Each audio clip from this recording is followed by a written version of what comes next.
Namaste students, myself JVN Brijesh Kumar Yadav, Faculty of Education and Methodology, Jyoti Vidyapeeth Women's University, Jaipur. Students, I welcome to all of you in my digital class.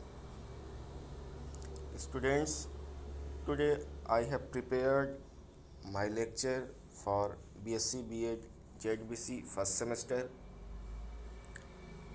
Paper name is Diversity of Microbes, and today's topic is Deuteromycota, that is Deuteromycetes, the imperfect fungi.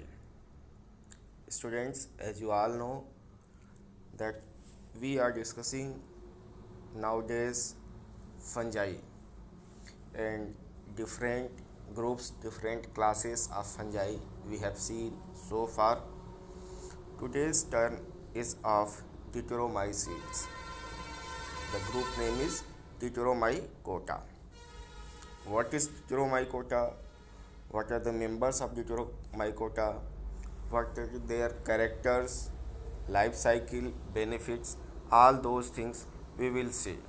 So let's start.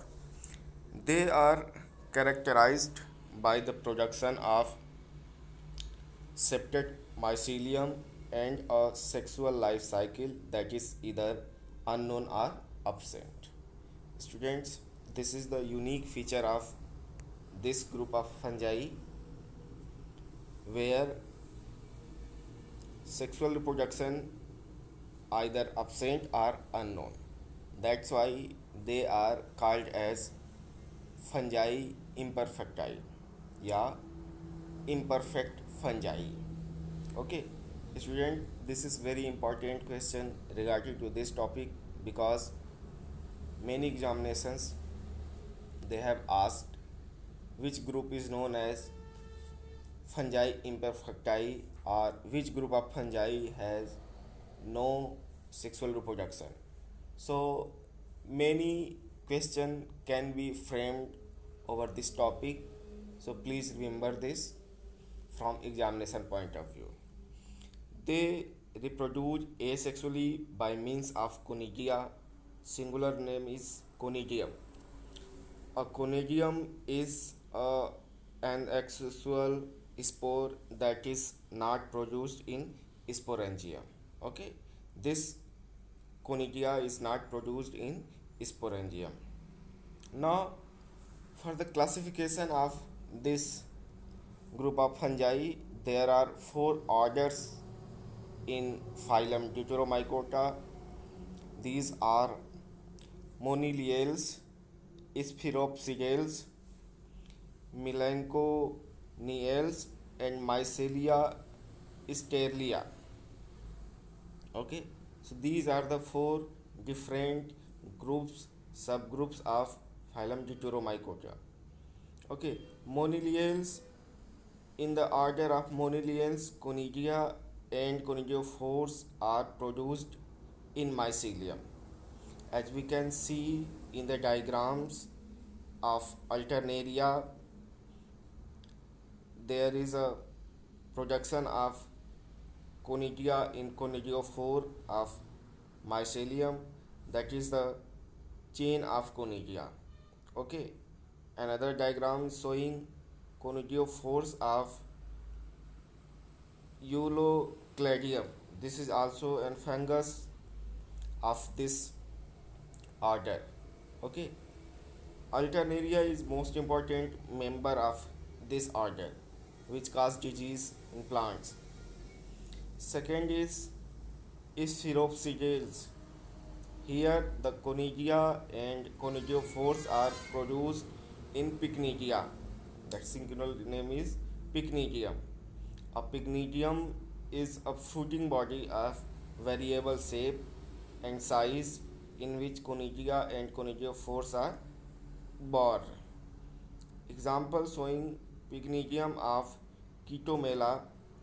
Unlike most pycnidium, this one is bowl shaped with many seeds, dark, thick walled hairs, as we can see in the diagram. Next is Melanchoniales, the fungi from order Melanchonials have acervilli. Singular is acervillus. A plate-like stroma on which conidia and conidiophores are born. Means they have acervilli. Peltalos, Pestalozia species is the member of this group. Students, one of the interesting topic related to Deuteromycota is parasexual cycle. What is parasexual cycle? A process in which plasmogamy, karyogamy, and haplodigestion takes place, but not in a particular place in the thallus nor at any specific period during the life cycle. Okay, students, these three processes are taking place, but they are not in a particular time and particular place. Okay, and this was discovered by Panticarvo and Roper in Aspergillus. Students in competitive exam, they used to ask who has discovered this process. You remember these scientists Panticover and Roper. You can also send me your answer in comment box. This is the structure of Sarcospora. This is fungus which belongs to Deuteromycota. It also causes disease. In plant pathology, you will study about it in detail. But for time being, here I will give you only brief knowledge about it. Okay. So vegetative structure.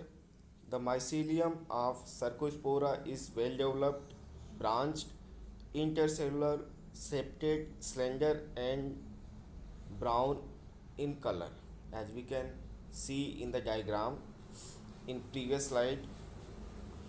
In Sarcospora arachidicola, the mycelium is both external and internal. Means they can found outside as well as inside the host. Intercellular hyphae produced lobed Hastoria.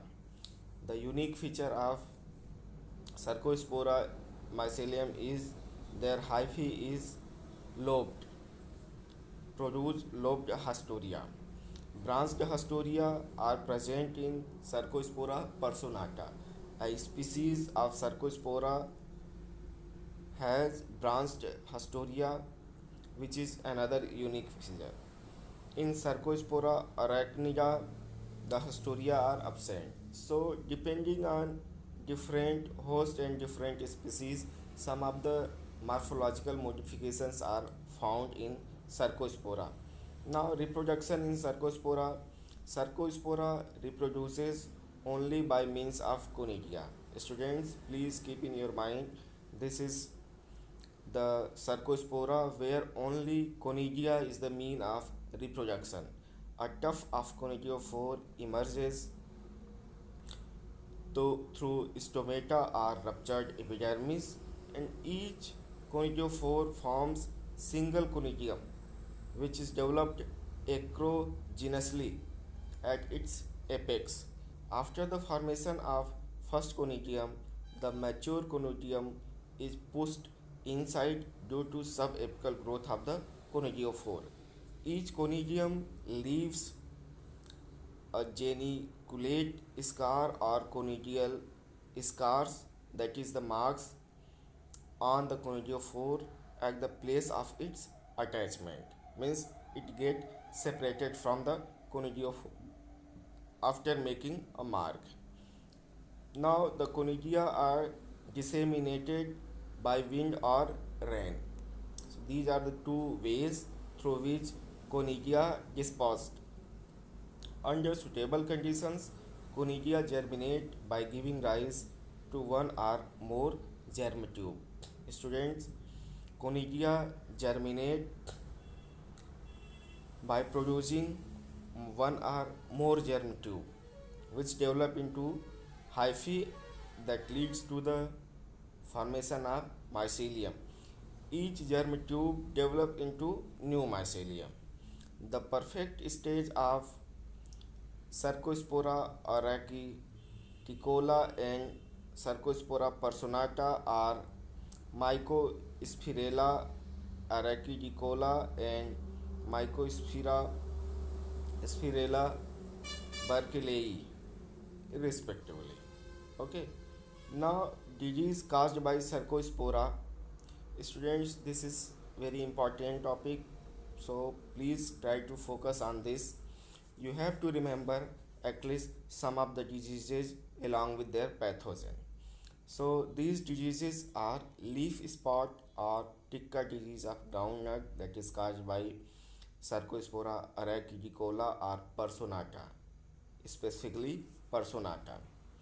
Sigatoka leaf spot disease in banana that is Cercospora mugi. Frog eye leaf spot of tobacco that is caused by Cercospora nicotini. Leaf spot disease of lady's finger that is caused by Cercospora hibiscus. And next disease is leaf spot disease of rice that is caused by Cercospora oryzae. So students, please keep in mind, you must remember some of the diseases along with their host and pathogen. These are the symptoms of diseases which are caused by Cercospora in different species. First one is ticca disease of groundnut, which leaves shows hypersensitivity, degradation of chlorophyll leading to spots in the leaves. Second is leaf spot of rice, and next one is frog eyes leaf spot of tobacco. Now symptoms of Cercospora. The infections begins as pale green spot on the upper surface of the leaf. These spots gradually enlarge, turn brown in color, ultimately entire leaf dies and crumble down. So students, in this way today we have seen general character of Deuteromycota and some detailed information about a species, a genus that is belonging to this category, Cercospora personata, Cercospora, and what kind of diseases it causes in plants along with host and symptoms. So students, in this way we are finishing today's topic. On next turn we will meet with new topic. Thank you very much.